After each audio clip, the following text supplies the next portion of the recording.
these two players stepping up here. I believe Little Cow plays R.O.B, and I think Rayne is on the Aegis, if I remember correctly. But Okay. willing to be wrong. I mean, also, you may hear a train in the background. That's because I live close to a train station. I also live close to a train station, so if we hear a train on my end, then Oh, that's... maybe they synergize. They'll Oh like yeah, that's go off true, together. actually. It's That'd gonna be be one of sick. those, with my luck, it's gonna be one of those mile-long freight trains, actually. Oh, That would be rough. But yeah, it looks like they're getting set up here. I do appreciate... What on earth is that prefix? O2ers, D-O, little cow. Okay, representing. I know if I were to enter a fusion bracket, I would definitely go O2. I would consider it a personal victory to take any games.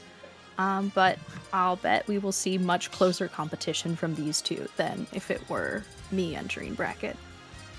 yeah, that's the fun part of round one, right? Like, there are players that really like to get floated into, to have that buy, especially in large brackets or large pools, so that they can get the extra time to take a deep breath, or to hang out, or to, in the case of some players, arrive late, like, or to get something to eat, like all these different benefits that getting a buy can give you. But there is equal value to playing out that round one and getting that first little taste of competition, and that little taste of like getting into the swing of things, because you hit that flow state a lot earlier. Getting that first bracket win can send you into round two with a little bit more wind in your sails, as opposed to just, all right, now you have to sit down cold, like right in the middle of nowhere, or right out of arriving at the venue.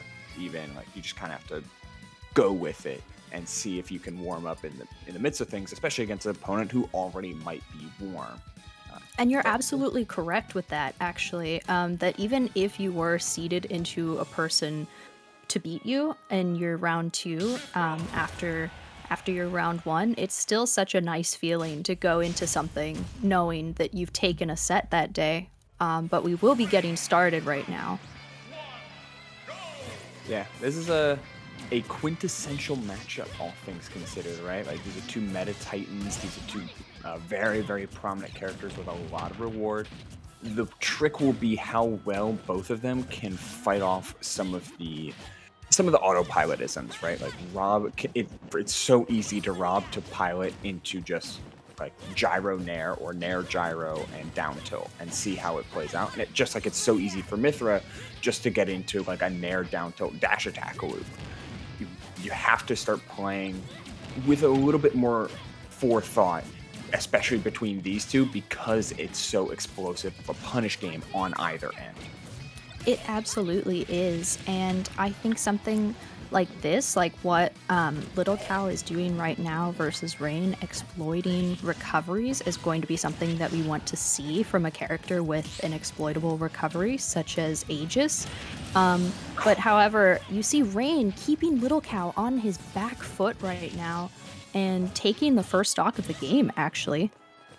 Yeah, that was a huge down air to pick up on the delayed recovery from Little Cow. Like, Little Cow seems to be like, every time they've been off stage, they want to spend a long time off stage, utilize the full range of that up B robo burner. But sometimes you just have to try and get to ledge early, and it seems like he realized that, but a little bit too early with the roll on getting caught by Rayne, who's in just prime position to find another one. This Pythra is doing an excellent job of locking down space, and Little Cow is not trying to challenge at all. You have to challenge that, or else Oh, man. Pythra just swing downer after downer until it connects. Yeah, I mean, I would like to see some. Oh, that is unfortunate. I was going to say, just you need to have some sort of timing mix up when you're off stage versus a character with the strong punish game, such as Aegis, especially because Rayne, for his benefit, used Pythra for edge guarding. You get the stronger kill options, and you get to kill earlier versus a character such as R.O.B. So great stuff to Rayne, honestly. That was a very well played game as Pyra. I do, from what I have heard from Rob players, it is typically not a super winning matchup for Rob. However, I do think that there were some things to be done to mitigate maybe some of the difficulties of a character such as Pyra. Yeah, 100% agree. The way that Rob can play in being such a generalist character and a generally applicable character is that you always have tools for everything. And I think one of the biggest benefits for Rob in this matchup is unironically Rob's grab game being pretty damn good at being able just to stuff out some of Aegis's options, whether it be playing out a shield or trying to catch a low recovery because Rob's back throw and forward throw can throw at relatively solid angles. We are spending a long time recovering low, though. Littlecow just needs to be just so careful about how they recover a lot more. There's these forward airs, there's these down airs. You have to contest for the space, or else Mythra will make you regret committing to any movement, and Pyra will explode you for any bit of non-commitment. Absolutely, and you can see Rayne utilizing his aggressiveness, going after Little Cow any point that he can. Little Cow is struggling to land at the moment, trying to find opening, using it with gyro. Rayne not being able to catch the gyro in this instance. However, Little Cow is finding himself in disadvantage yet again, knowing that he needs to stall if he wants to make it back to ledge safely. But Rayne is still going to win that interaction. Even when Little Cow manages to get back to ledge, Rayne is able to find and make his own openings in order to take as much damage as possible right now. Okay, just enough spacing in order to find that forward smash. Looking for a down air, which is a little too early. The back air was too, but a nice down smash in order to keep yourself covered. You need to take this stock here, and unfortunately, just anticipating a low recovery or at least a direct to ledge one. But either way, you find the pick up the up smash on that rising back air. That's what I mean when it comes to contesting space. You want to make sure that Rayne does not have free reign and to go unpunished, doing whatever he wants at whatever opportunity. It's all about making sure that Pyra and Mythra both struggle to feel like they can commit at any given time.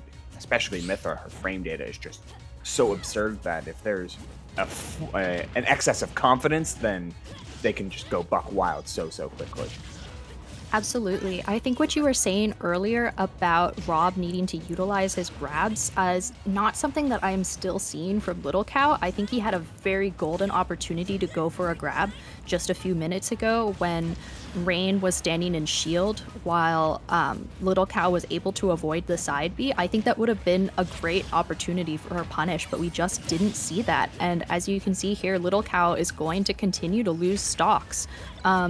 I would say it's imperative to be careful in this matchup. However, Little Cow needs to be a bit more aggressive, I would say, with the way that he challenges Rayne. Yeah, he's kind of letting Rayne do so much of just I'm going to get in your face and I'm going to start down tilting. I'm going to start jabbing. I'm going to land on you with nair and not feel like I have to be I'm going to be punished all the time. And to Yeah. Rayne's benefit, they're doing a really good job of not over adapting. Like you, especially in a game like Smash or like any platform fighter where there's so much variance to every option. Oh man. Yeah. Oh, I'll finish the thought in a little bit. okay. Right? Yeah. We're watching Rayne put together a showcase on how to capitalize on proper conditioning, and as he finishes off with the down tilt up air, just the right percent window for that combo to connect. The biggest takeaway that I can see for Rayne there is the fact that they didn't over adapt or change their game plan too dramatically once they saw what was working. And this may seem silly because, oh man, if something's working, why wouldn't you keep doing it? But in a game with so much variance like platform fighters, it can become really easy to expect your opponent to change up your options or to at least change up how an option is being performed. Yet Rain fully understood that, hey, every time I was pressuring Little Cow up on their ledge grab, either going for a two frame or looking for below it with like a down tilt or down air, they would roll almost immediately after.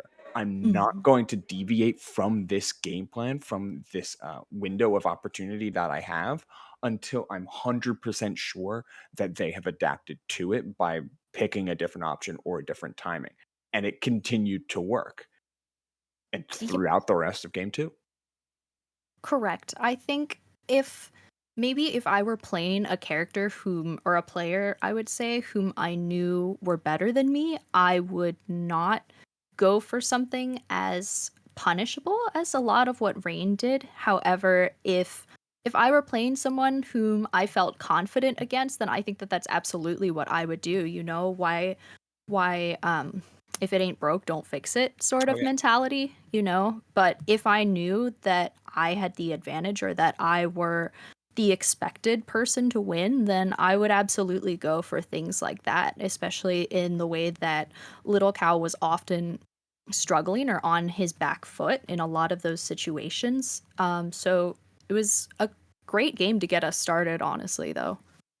Yeah, and it's I 100% agree, Pearl, because like you, if early in the game you see a little bit more of that back and forth, and you see a little bit more of a different style coming out uh from Little Cow there, then yeah, absolutely, you can start to dig deeper into the levels, try and play the mind games a little bit. But what Rain was so good at is changing the how they win neutral. There was a bunch of grab games coming out, switching it very liberally between Pyra and Mithra. But then when it came down to applying an advantage state, that was very, very consistent. And that consistency can be key in terms of just taking a set or taking a game or just winning one interaction, knowing that you can execute a thing consistently is sometimes just the difference between losing and winning. Absolutely. So I think that that consistency hopefully is going to be what propels Rain to some later wins in bracket, Yeah. although we'll have to check it out to see.